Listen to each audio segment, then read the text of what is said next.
What's up, NBA fan? What's up, all sports fans? This your boy JB, host of the Behind the Bench podcast network and channel, giving a shout out to the rest of the crew: Shai, Kelvin, Jermaine, KB Film Room, and Big Dog Talk Sports. That's right. For everyone who's tuning in, thank you for supporting Behind the Bench. Subscribe to the channel, help make this show the best that it can be. And hey, they're trying to do it again, man. They're trying to push him again, man. And I'm going to tell you something. Manipulation is a real thing. It's a real thing, man. And if you can manipulate the mind, man, you can control outcomes, dog. You can get people to buy on. And this is what sports has evolved into in a lot of ways, team sports, that is. And particularly the NBA, the National Basketball Association. And this is what happens, man. And it stems from competition being devalued. It stems from what it really means to be a superstar of this league and what fans normally look for in a superstar. You know, notwithstanding championships, we're not going to even focus on championships. But what I mean is, man, when you are doing everything right by the book and you still get slighted, and people want to know why the NBA is in flux. Well, when it comes to this year's MVP race, now here go a perfect example. Now, you know, I'm a fan of the Lakers, longtime fan of the Los Angeles Lakers. But I remember during the 1989-90 season, it was a very highly contested, extremely close MVP race between Magic Johnson, Charles Barkley, Michael Jordan, and the like. Now, you would think that I would say that Magic Johnson should have won it, right? And he had a great season. Magic was still in his prime. You know, he led the Lakers. They had the league's best record that year. He did that, man. And in my mind, he was the runner-up. It could have been, Michael Jordan. He led the Bulls to 55 wins that year.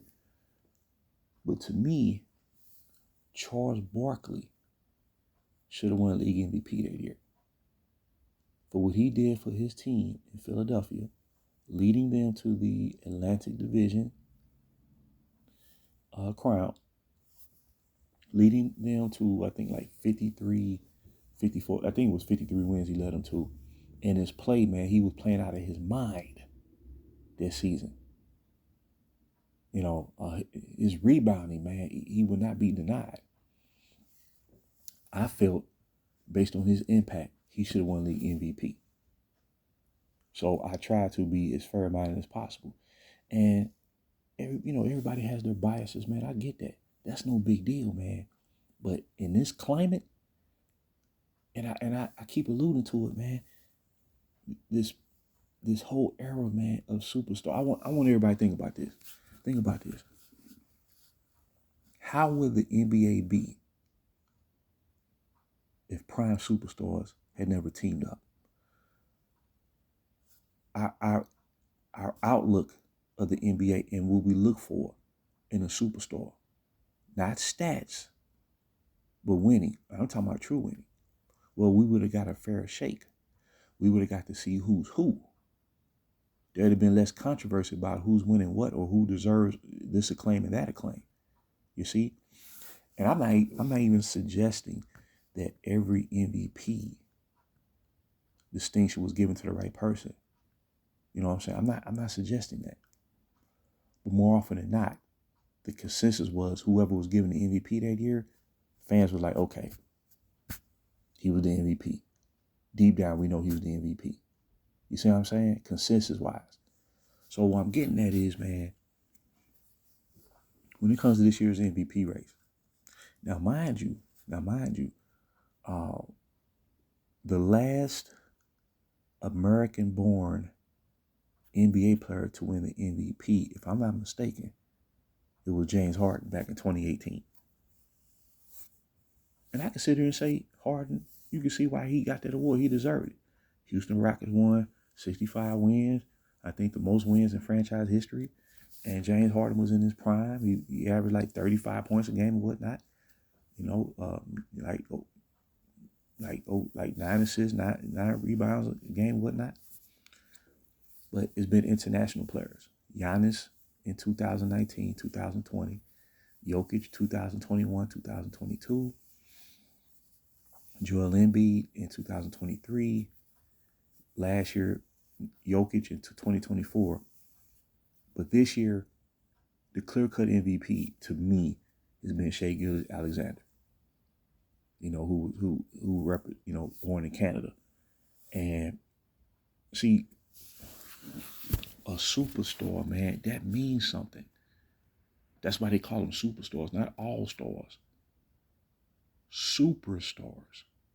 Like the top of the lot, the cream of the crop, right? And he meets all the criteria because he could have won last year, but Jokic, he gave benefit of the doubt, defending champion.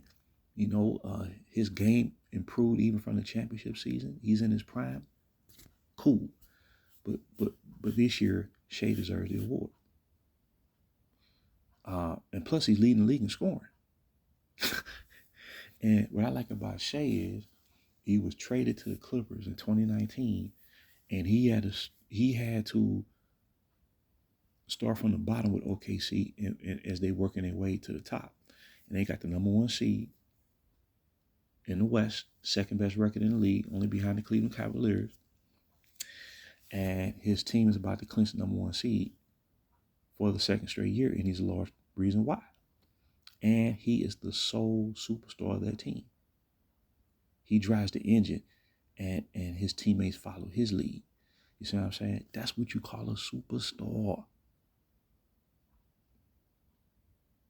But on the other end, these talking heads, and they wonder why the league is in flux.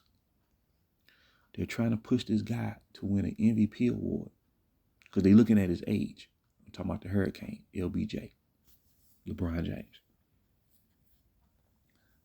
But see, when you pull back the layers, man, this man hasn't won league MVP since 2013.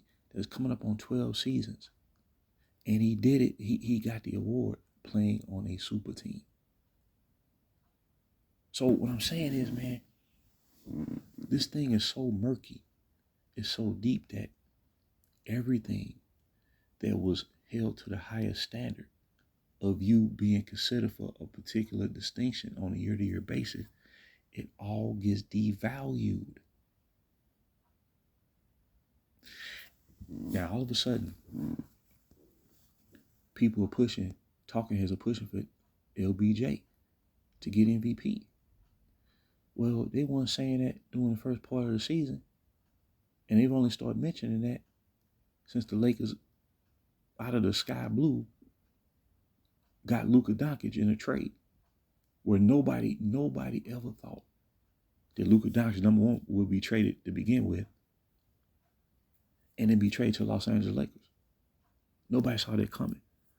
But he has the liberty to play off of Luka Doncic's threat offensively, right? And basically, man, he can just roam out there on the court. He don't necessarily even have to play structured basketball. He don't have to lead. He can just go out there and get his production, get his stats so they can say, oh, man, he should be the MVP. That's what you call manipulating the game. And people want to know why he's been able to establish longevity. Well, when you're constantly playing with high-end talent that's really on your level, you playing with one franchise player after the next who has an ability or I think the word skill is being overused this day. Is always skill.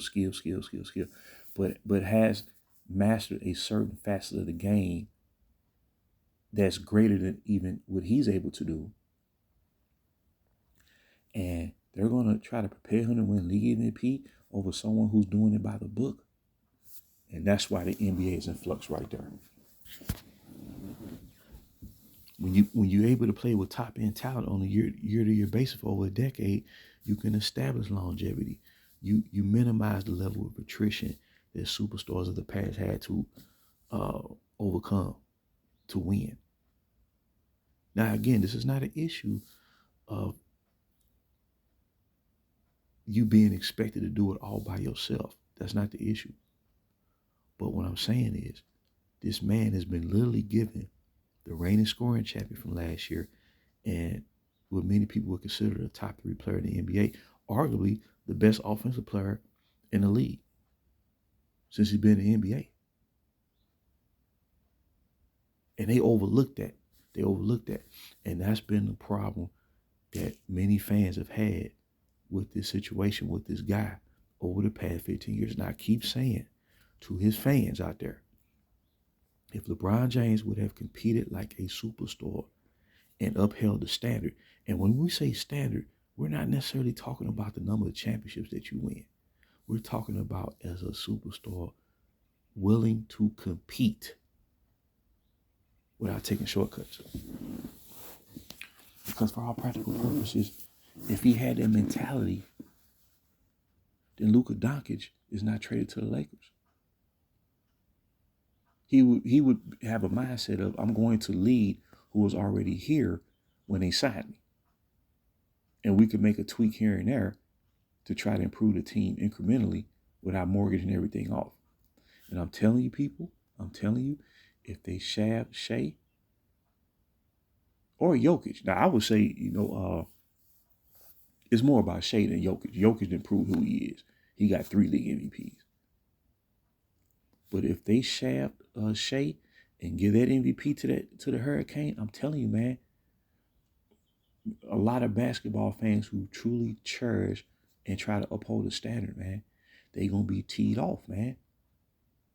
You can't continue to try to prop somebody when he's been a benefactor of all-time help. And like I say, if he had upheld the standard and truly led his team in Cleveland, maybe his fans don't. Now, is it an issue that his fans don't believe that he could have did it? Is that the issue? Is that the underlying issue? But try to put the onus on, well, he didn't have enough help, the front office to give him enough players to win. Something's got to give, man. And I'm telling you, if they do that, man, it's going to set the league dynamic back even more. And these talking heads wonder why these young players, or they feel that certain young players aren't playing up to their capability. Well, when they out there competing, trying to establish themselves in their teams, and they doing it the right way, and they get overlooked, well, that can further impact the league dynamic, and they may not they stop having the willingness to improve on a year-to-year basis. I'm telling you, man. I believe that's what's going on with players like. I believe that's an underlying issue with players like Ja Morant and possibly Anthony Edwards. When you're allowing, they out there, Anthony Edwards is played with Minnesota his whole career. He's only 24 years old. I actually thought he was older than that. It seemed like he, I don't know, it just seemed like he was older when he got in the league, than what he actually was. But anyway, Ja Morant, when he was on top of his game, man, that dude, man, he was playing lights out. Leading Memphis to the number 2 seed consecutive years. They didn't have no super team down there. But when you push for these veteran stars, now that they talking about, Kevin Durant need to go back to OKC, and I love Kevin Durant, but he got caught up in the whole wave of the super team era, and he tried to match in LBJ at his own game, but OKC done built something, man, around Shai, and that wouldn't be cool if you bring KD back and you try to take over the team again. You know, that's what I'm saying, man. This super team era has been so detrimental to the league in so many ways. It's really, when you really pull back the layers, man. I mean, you can come up with a aspect of the game, every aspect of the league that's been impacted by this, man. It's been impacted. You know, uh, it's just look, man. Look, all I can say is this, and I'm not just saying it because I'm trying to show favoritism towards Shai. I'm saying it because he deserves to be league MVP. He meets all the criteria, and he's super competitive. You know, he wants to get better every year, and you know, OKC is set up, man, for years to come. Where you know, eventually, I do believe they're going to win a championship. It's just a matter of them actually proving it. But this dude, man, what fans of LBJ got to understand. Ultimately, he don't respect competition. He don't respect that. Now, he's a superstar. He's going to go out there. If he has the advantage, he'll, he'll, he will make that known. And put it where he'll make that known. But on the even playing field, man, more often than not throughout his career, man, he winds up falling short. And I'm telling you, man, I think the dream scenario by season's end is for a team like OKC and for a team like Cleveland Cavaliers to advance to the finals and compete for the championship, and that will begin to at that point, man. See, a lot of this is when they say pass the torch. Magic and Bird passed the torch to Jordan, and then when Jordan retired in '98, there was nothing else to prove. Couldn't nobody beat him. Then the new generation, the new wave of stars, the Kobe's, you know, once Kobe and Shaq got going, the T-Macs, the Grant Hills, the Tim Duncans, you know what I'm saying? You had a new generation of stars, man, that they was ready to take the mantle and move forward, you know, but they don't want to move forward. These talking heads don't want to move forward because I think a lot of what it is they want the LBJs to they're trying to cook up any scenario possible for him to match or exceed Jordan's accomplishments, but do so at the expense of the game. And it seems like they don't care. They don't care, man. And the NBA never rolled like that, man. Never. Never. And that's what's unfortunate about the whole situation. As I say, if LBJ would have did it the right way and competed, I believe he could have led Cleveland to the championship. But when he went to Miami, well, his supporters had to rationalize the process by always saying he didn't have enough help.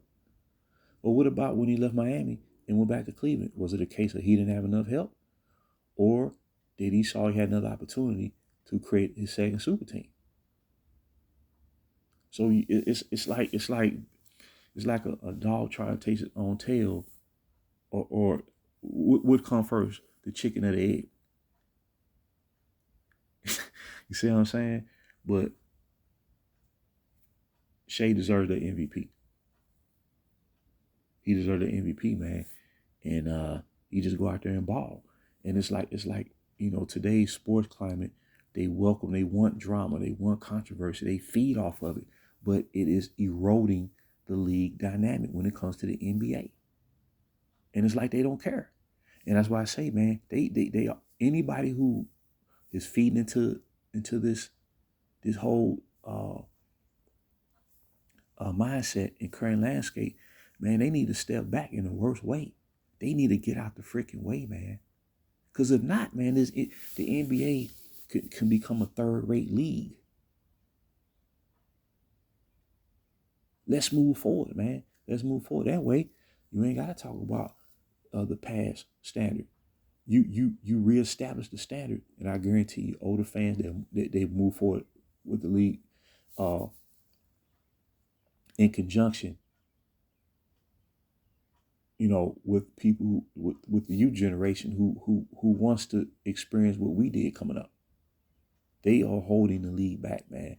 And I'm telling you, if they do this, and if they give that dude the MVP award when he don't deserve it, when he's playing with a top 3 player? Are you freaking kidding me? Where they just gift wrapped you out of the sky blue a top 3 player? I'm telling you, dog. I'm telling you, man. Like I said, I'm tired of it, dog. I'm tired of it. It's getting played out. It's old, man. It's old. It's the same old swan song every year. It is old. But they'll find out. If they do it, they'll find out. How can you rationalize it? Think about it. If he wins MVP, if the Hurricane wins MVP, how they gonna rationalize that? How you gonna rationalize it? Think about it. Basically, he averages about the same numbers every year, right? And they haven't given him MVP since 2013. So how you gonna out of the box give him one this year? When they continue to keep on trying to save the day for him, to put him in position to win. I'm telling you, man, the NBA may need divine intervention to save it, dog. It may need divine intervention, dog. I'm telling you, dog. I'm telling you, like in football. In football this year, man, you had a highly contested MVP race. Everybody that was nominated or was considered in the running, they had a legitimate case. From Josh Allen, who wound up winning it, to Lamar Jackson, to Saquon Barkley, to Derrick Henry, and whomever. They had a legitimate case, man. But I'm telling you, man, they won't be satisfied. They won't be satisfied until they run his league to the ground, trying to elevate that guy.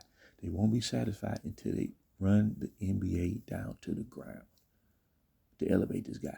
And I'm going to close it with this. You know, they talk about Michael Jordan. They talk about Michael Jordan and how he always wanted the spotlight and wanted all the credit. Man, I came across a clip.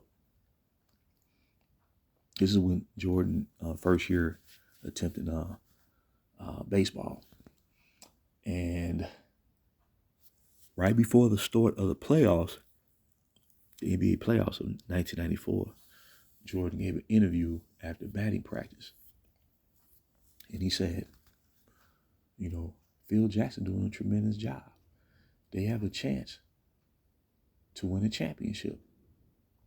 He said, and Scottie Pippen, don't overlook him because he's a leading MVP candidate to win league MVP. He's in position to do that if he keeps putting forth the effort and keeps working hard. I said, man, they are fooling people when it comes to Jordan, dog. They leading people, man, right to the bottom of the Grand Canyon, dog. Jordan, man, he respected the game so much, man, where, when he retired on top, he didn't want to shortchange the game because he said, I have nothing to play for. If I don't feel there's no challenges, I can't play up to my standard, then it's time for me to lead the game. So at that time, he conquered the sport and he moved on. But he gave so much positive encouragement for Scottie Pippen. He said, man, he can win the MVP this year. You see what I'm saying? That's someone who elevated the game, dog. It's a total difference from what's going on right now.